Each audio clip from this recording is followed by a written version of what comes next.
ये सड़क पे जो आंदोलन हो रहा है इसकी जिम्मेदारी सरकार की है, 100% सरकार की है। सुप्रीम कोर्ट ने यह कहा कि ये कमेटी हमें बताएगी कि किन प्रावधानों को बदला जा सकता है। इसका मतलब यह है सुप्रीम कोर्ट भी केवल संशोधन की बात कर रही है। जो कमेटी सरकार जो बात कर रही है वही वो कमेटी के लोग कह रहे हैं, लगातार हर मंच पे ये बात कर रहे हैं। तो क्या बताएगी कि कानून बढ़िया है? ये कानून पूरी तरह से व्यापारियों के लिए है।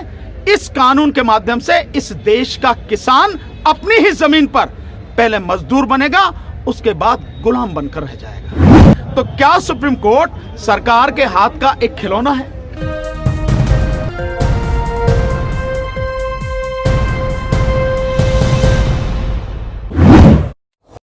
आंदोलन करना, अपनी आवाज बुलंद करना इस देश के हर नागरिक का संवैधानिक अधिकार है। और आपने देखा होगा सुप्रीम कोर्ट ने भी बार बार इस बात की घोषणा भी की है। संविधान में लिखा ही हुआ है, अनुच्छेद 19 हो, अनुच्छेद 21 हो, सारे के सारे जो उनके अनुसार हमारा अधिकार है हम कर रहे हैं। तो लीगल वैलिडिटी तो यह है कि आंदोलन करने का हमें अधिकार है। जहां तक इस बात की लोग कहते हैं कि आपने जो है ये सड़क पे कर रहे हैं आप, इसका जिम्मेदार कौन है? हम लोग तो रामलीला मैदान जा रहे थे, अगर रोका है तो सरकार ने रोका है। ये सड़क पे जो आंदोलन हो रहा है इसकी जिम्मेदारी सरकार की है, 100% सरकार की है। आप हमें जाने देते हैं? भाई राजधानी किसी एक के बाप की थोड़ा ही है, राजधानी तो सभी की है।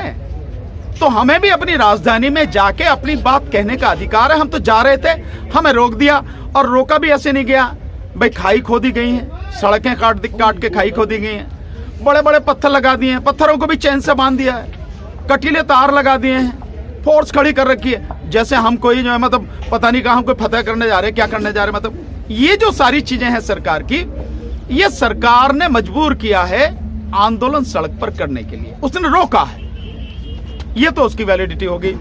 जहां तक आपने पूछा है सुप्रीम कोर्ट की, तो सुप्रीम कोर्ट का जो परसों का आदेश है, मैं ये कह सकता हूं कि सुप्रीम कोर्ट ने अपने अंत की घोषणा कर दी। मेरे सीधे शब्दों में अगर माना जाए, परसों सुप्रीम कोर्ट हमारे देश की खत्म होगी, मर गई।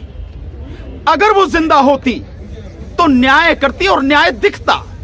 लेकिन जब आप कमेटी बना रहे हैं, उस कमेटी में उन 4 लोगों को रख रहे हैं जो 4 लोग इन्हीं कानूनों का लगातार समर्थन कर रहे हैं और सरकार के साथ में खड़े हैं। आप कम से कम कमेटी बनाते समय तो निष्पक्ष दिखने चाहिए थे। उसमें ऐसे लोगों को लेते जिनका कहीं भी कोई मत नहीं होता, और वो लोग बिल्कुल निष्पक्ष राय सुप्रीम कोर्ट को देते। सुप्रीम कोर्ट ने यही कहा कमेटी बनाते समय कि भाई हमने अपने लिए बनाई है, यानी ये कमेटी हमें बताएगी। तो क्या बताएगी कमेटी? जो कमेटी सरकार जो बात कर रही है वही वो कमेटी के लोग कह रहे हैं, लगातार हर मंच पे ये बात कर रहे हैं। तो क्या बताएगी कि कानून बढ़िया है? और दूसरा एक और चीज उसमें ध्यान रखने की है, उसे शायद बहुत लोगों की नजर से रह गया होगा।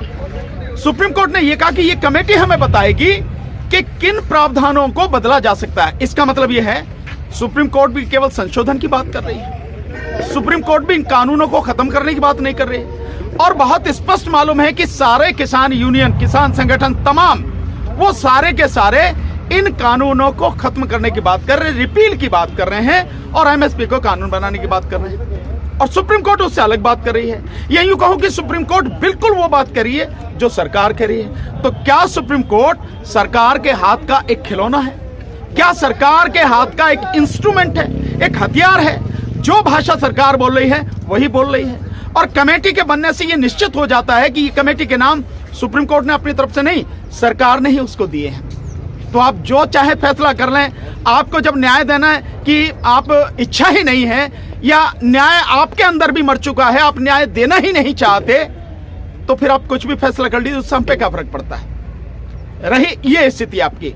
दूसरी बात आपने जो पूछी है कानून की लीगल वैलिडिटी, देखिए कानून को बनाने का अधिकार जिस संस्था को है, उसी संस्था को कानून को खत्म करने का भी अधिकार है। जैसे संसद ने यह कानून बनाया है तो संसद को अधिकार है।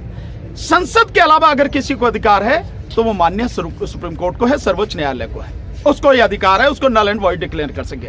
दोनों को यह अधिकार है। इसी तरह से जैसे राज्य में विधानसभा है, तो विधानसभा को कोई भी कानून अपने राज्य के जो उसकी सूची में आता है उसमें कानून बनाने का अधिकार है, और उस राज्य की हाई कोर्ट को और सुप्रीम कोर्ट को उस कानून को खत्म करने का अधिकार है। ये लीगल वैलिडिटी जो किसकी किस तरह से ये स्थिति। दूसरी बात ये है कि जो ये कानून है, ये कानून, इससे केवल किसान तबाह नहीं होगा, इससे पूरा देश तबाह होगा। ये बार बार ये बात मैं लगातार बता रहा हूं, लोग भी कह रहे हैं। एक बात अभी बहुत अच्छी जो है एक साथी हैं उन्होंने बताई और बहुत सही बात है। इस कानून के बाद आप इसी से अंदाजा लगा लें कि कितना खतरनाक कानून है। माना मैं किसान हूं और मैंने व्यापारी के साथ में एक एग्रीमेंट कर लिया कि भाई मेरी जमीन पे तुम जो कहोगे वो मैं बोऊंगा, जैसा कहोगे खाद में लगाऊं। इसका मतलब मैं अपने खेत में जो बो रहा हूं, मैं उस खेत में से अपने खेत में से, मेरा खेत है, किसी के बाप का नहीं है, लेकिन इस कानून के बाद जब एग्रीमेंट कर लूंगा तो मैं अपने ही खेत में से अपने लिए, अपने बच्चों के लिए एक भी चीज नहीं ले सकूंगा। जैसे माना गन्ना बोया मैंने, एग्रीमेंट कर, मैं एक गन्ना नहीं ले सकूंगा। क्यों?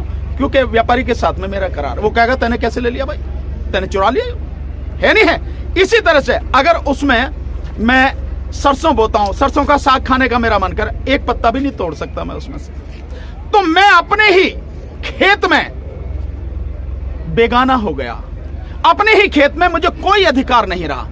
इससे खतरनाक कोई कानून होगा? ये तो एक देसी भाषा है। अब इसकी और भाषा सुनो।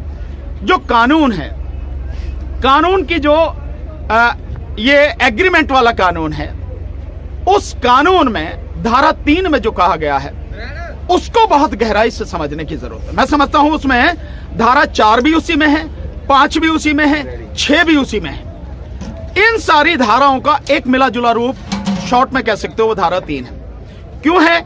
जैसे धारा 4 में है तो इस कानून जो सेक्शन 3 है, इसमें लिखा है जो एग्रीमेंट किसान और व्यापारी के बीच में होगा उस एग्रीमेंट में क्या क्या शर्तें होंगी। नंबर 1, उस एग्रीमेंट के तहत किसान को अपने खेत में कौन सी फसल बोनी है यह लिखा जाएगा। उस फसल की क्वालिटी क्या होगी, उसका ग्रेड क्या होगा, उसका स्टैंडर्ड क्या होगा, ये उसमें लिखा जाएगा। यानी फसल कैसी होनी चाहिए वो सारा उसमें लिखा जाएगा। दूसरा, उसी में यह भी लिखा जाएगा कि इस फसल में कौन सा खाद लगाएगा, कौन सा बीज लगाएगा, कौन सा पेस्टिसाइड यानी कीटनाशक इस्तेमाल करेगा, कौन सा इसमें टेक्नोलॉजी इस्तेमाल होगी, कौन सी मशीनें होंगी। और ये सारी की सारी चीजें, खाद, बीज, मशीन, पेस्टिसाइड और टेक्नोलॉजी, ये वो व्यापारी देगा। मतलब मेरे पास में कोई अपने लिए कोई नहीं है कि मैं अपनी मर्जी से कुछ भी करूं, अपनी मर्जी से बीज खरीद लूं, अपनी मर्जी से खाद खरीद लूं।